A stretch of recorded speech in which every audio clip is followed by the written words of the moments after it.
നമസ്കാരം. കേരളത്തിൽ മുഖ്യമന്ത്രി തർക്കം തുടരുന്നതിനിടെ സമവായ നീക്കവുമായി ഹൈക്കമാൻഡ്. രമേശ് ചെന്നിത്തലയെ മുഖ്യമന്ത്രിയാക്കി സതീഷിനെ ഉപമുഖ്യമന്ത്രിയാക്കാനുള്ള നീക്കമാണ് അണിയറയിൽ നടക്കുന്നത്. കോൺഗ്രസ് നിയമസഭാ കക്ഷി യോഗത്തിൽ ഭൂരിപക്ഷം MLA-മാരും AICC സംഘടനാ ജനറൽ സെക്രട്ടറി KC വേണുഗോപാലിനെയാണ് പിന്താങ്ങിയതെങ്കിലും KCയെ മുഖ്യമന്ത്രിയാക്കുക എളുപ്പമല്ലെന്ന് ഹൈക്കമാൻഡിന് ബോധ്യമുണ്ട്. കേരളത്തിലെ തിരഞ്ഞെടുപ്പ് ചിത്രത്തിലില്ലാത്ത ഒരാളെ കെട്ടിയിറക്കിയെന്ന പഴി കേൾക്കേണ്ടി വരും. 2 ഉപതെരഞ്ഞെടുപ്പുകളും ഒപ്പം വരും. KC ആലപ്പുഴ സീറ്റ് രാജിവെച്ചാൽ ശോഭാ സുരേന്ദ്രനെ പോലുള്ള ജനപ്രിയരെ രംഗത്തിറക്കി BJP കളം പിടിക്കാനുള്ള സാധ്യതയുമുണ്ട്.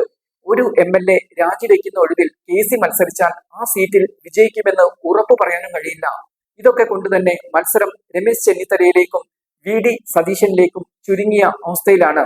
രമേശ് ചെന്നിത്തലയെ മുഖ്യമന്ത്രിയാക്കി VD സതീഷിനെ ഉപമുഖ്യമന്ത്രിയാക്കാം എന്ന ഫോർമുല ഹൈക്കമാൻഡ് കൊണ്ടുവരുമെന്നാണ് സൂചന. അതേസമയം മുഖ്യമന്ത്രി സ്ഥാനത്തിനായി KCയും ചെന്നിത്തലയും VDയും ഉറച്ചു നിൽക്കുകയാണ്. മുഖ്യമന്ത്രി സ്ഥാനമില്ലെങ്കിൽ ഒരു ചുമതലയും വേണ്ട, വെറുമൊരു MLA ആയി തുടരാം എന്ന നിലപാടിലാണ് സതീശൻ. എന്നാൽ ഉപമുഖ്യമന്ത്രി പദവി സതീശൻ ഏറ്റെടുക്കുമോ എന്ന കാര്യത്തിൽ തീർച്ചയുമില്ല. ചെന്നിത്തലയും KCയും സതീശനും എല്ലാം മുഖ്യമന്ത്രി പദത്തിൽ തന്നെയാണ് ഉറച്ചു നിൽക്കുന്നത്. എന്തായാലും ഇവർ മൂവരുമായി ഹൈക്കമാൻഡ് കൂടിക്കാഴ്ച നടത്തും. അതിനുശേഷമാകും അന്തിമ തീരുമാനം.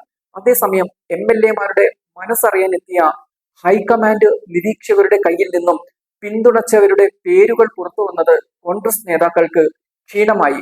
ഹൈക്കമാൻഡ് നിരീക്ഷകനായ മുകുൾ വാസ്നിക്കിന്റെ കയ്യിൽ നിന്നാണ് ഈ വിവരം പുറത്തായത്. ഈ രേഖ ഒരു ഫോട്ടോഗ്രാഫർ പകർത്തുകയായിരുന്നു. KPCC president Sunny Joseph KC വേണുഗോപാലിനെയാണ് പിന്തുണച്ചിരിക്കുന്നത്. MLA-മാരുടെ പേരും അവർ പിന്തുണച്ചവരുടെ വിവരവുമാണ് പുറത്തു വന്നത്.